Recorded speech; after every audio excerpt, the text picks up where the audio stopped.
중국 시진핑 주석이 우한을 찾아 코로나19 대처에 대한 자신감을 과시했는데요. 그런데 정작 우한의 의사들은 당국의 초기 정보 은폐가 의료진의 허망한 죽음을 낳았다며 한탄했습니다. 베이징 김희용 특파원의 보도입니다. 신종 코로나를 처음 세상에 경고한 리원량에 이어 주허밍 그리고 메이중밍이란 이름의 의사가 사망했습니다.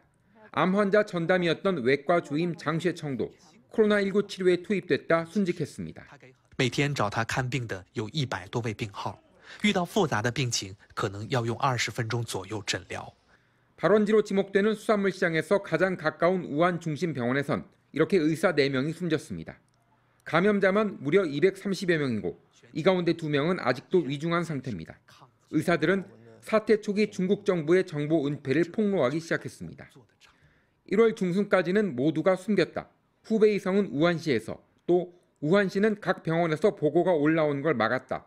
은폐가 쌓이면서 황금 시기를 놓쳤다. 한 의사의 폭로 내용입니다. 1월 말이 돼서야 병원은 의사들에게 환자 1명씩의 상태를 기록하게 했지만 이미 너무 늦었다. 이렇게 의사들은 한탄했습니다.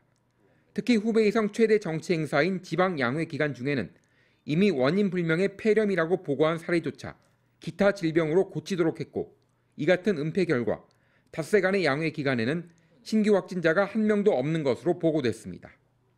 양회가 끝나고 이틀 뒤에야 코로나19 바이러스의 사람 간 전파 사실이 공식화됐습니다. 이미 열흘 전에 이 같은 사실을 병원에 보고했던 리원량은 숨졌습니다.